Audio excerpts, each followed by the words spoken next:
বন্ধুরা, পুতুলের ঘর চ্যানেলে সবাইকে স্বাগত জানাই। দেখুন আজকে আমি একটা নতুন রেসিপি নিয়ে চলে এসেছি। ওলকপি, ডিম, আলু, টমেটো। দেখবেন আপনারা প্রথম থেকে শেষ অবধি, খুব ভালো লাগবে। আমি এবার ওলকপিটা, দুটো পেঁয়াজ নিয়েছি সঙ্গে, আর সাইডে মশলা আছে, ওটা পরে দেখাচ্ছি। দেখুন এবার আমি ওলকপিটা ধোবো বলে জলটা নিয়ে নিলাম। হ্যাঁ, এবার ওলকপিটা ছাড়াবো।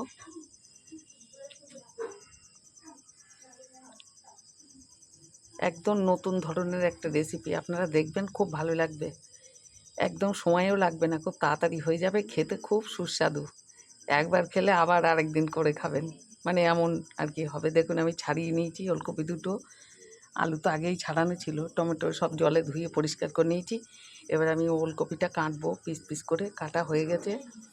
দেখুন পাতলা পাতলা হালকা হালকা করে কেটেছি, দেখেছেন, যাতে সিদ্ধ হয়ে যায়। আর এই আলুটা তো টুকরো টুকরো করে কাটাই আছে। টমেটোটা কেটে নিয়েছি, পেঁয়াজটা কুচিয়ে নিয়েছি। হ্যাঁ, এবার সাইডে দেখুন মশলা নিয়ে নিয়েছি। দেখুন সামান্য আদা বাটা, সামান্য রসুন বাটা, জিরের গুঁড়ো পাশে আছে, নিই মনে নেই, আর ধনিয়ার গুঁড়ো, লঙ্কা আর নুন আর হলুদ অল্প অল্প করে সব কিছু নিয়ে নিয়েছি। এবার এবার রেসিপিটা তৈরি করব, দেখবেন আপনারা খুবই ভালো লাগবে। জিরের গুঁড়োটা পাশে রয়েছে, দিতে মনে নেই, দেবো। দেখুন আমি একটা কড়া বসিয়ে দিয়েছি, কড়াটা আমার হয়ে গেছে। এবার আমি তেলটা দিয়ে দেবো, তেলটা দিয়ে দিলাম। এইবার দেখুন জিরে ফোড়ন দিলাম, জিরে, গোটা জিরে। এবার আমি আলুটা দেবো, আলুটা জিরেটার সাথে একভাবে ভাজাটা করে নেব। এবার একটু নাড়াচাড়া দিয়ে নিই।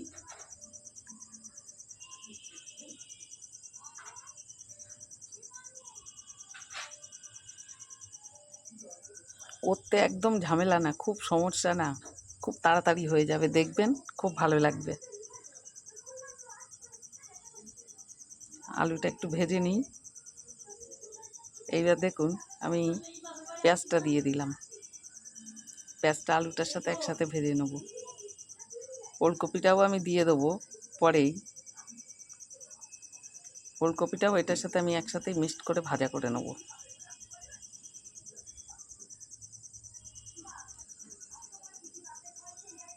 একসাথেই ভাজা করে নেব। ওতে সামান্য একটুখানি লবণ দিয়ে দেবো, ওই লবণটার থেকেই একটু লবণ তুলে দেবো। হ্যাঁ, খুব ভালো লাগবে। নতুন, একদম নতুন একটা রেসিপি, যে ডিম দিয়ে, ওলকপি দিয়ে, আলু দিয়ে, সবটাই দেখবেন, না দেখলে বুঝতে পারবেন না।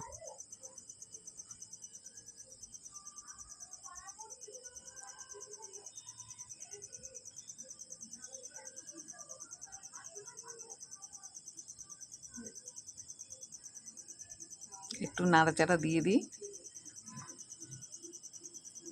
এবার দেখুন রসুনটা আর আদাটা আমি ওই যে খুন্তিটা উঁচু করেছি ওখানে দিয়ে দিলাম, তেল আছে অল্প। হ্যাঁ, তাহলে একটু ভাজা ভাজা হয়ে যাবে, তারপরে আমি একসাথে মিশিয়ে দেবো ওটাকে। ওই দেখুন মিশিয়ে দিলাম।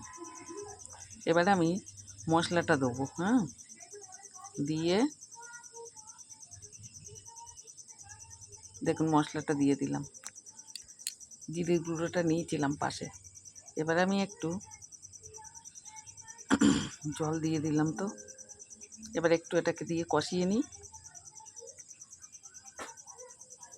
এবার মাঝখানটা ফাঁকা করে নিয়েছি, দেখুন আমি ডিম দুটো ভেঙে দিলাম। এবার এইটা দিয়ে মিক্সড করে নেব। হ্যাঁ, একদম ঝুড়ো মাপলেটের মতন আর কি হয়ে গেল। হ্যাঁ, এটার সাথেই মিশিয়ে ওটা কষানো হয়ে যাবে, কোনো গন্ধ লাগবে না, কিচ্ছু লাগবে না, খেতে খুব সুন্দর লাগবে।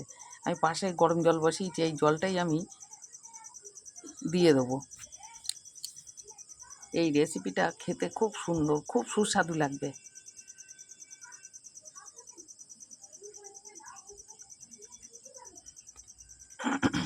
দেখুন জলটা দিয়ে দিলাম।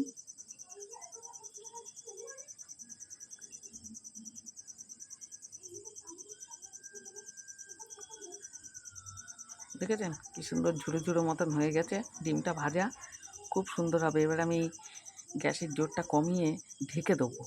হ্যাঁ, ওলকপিটা শক্ত তো, সিদ্ধ হয়ে যাবে একদম। দেখুন একদম সিদ্ধ হয়ে গেছে। আলু টালু একদম সবই সিদ্ধ হয়ে গেছে। এবার আমি টমেটোটা দিয়ে দেবো। হ্যাঁ, টমেটোটা আগে দিইনি কেন, ওলকপিটা অনেক সময় টক টক, টমেটোটা এখন ভাব এসে গেছে তো, ওই জন্যে হয়তো একটু সিদ্ধ কম হতে পারে, ওই জন্য আমি টমেটোটা লাস্টে দিলাম। আপনারা চাইলে আগেও দিতে পারেন, তবে ওলকপিটা কেটে নিয়েছি তো, ওলকপির সাথে টমেটোটা কষালে তখন ওলকপিটা শক্ত রয়ে যাবে, ওই জন্যে দেখুন গরম মশলা দিলাম সামান্য, খুব সুন্দর টেস্ট হবে। এইবার একটু নামানোর আগে একটু সামান্য চিনি দেবো। হ্যাঁ, অল্প মিষ্টি দেবো, অল্প একটু নাড়াচাড়া করে নিই, তারপরেই অল্প মিষ্টি দিয়ে দেবো সামান্য। একটু মিষ্টি না দিলে ভালো লাগবে না। খুব সুন্দর হয়েছে, যা টেস্ট, গন্ধ একটা বেরোচ্ছে না, তা সে আর বলবো কী করে। আপনারা তৈরি করবেন, বাড়িতে খাবেন। আচ্ছা, আমি এবার রাখলাম, টাটা।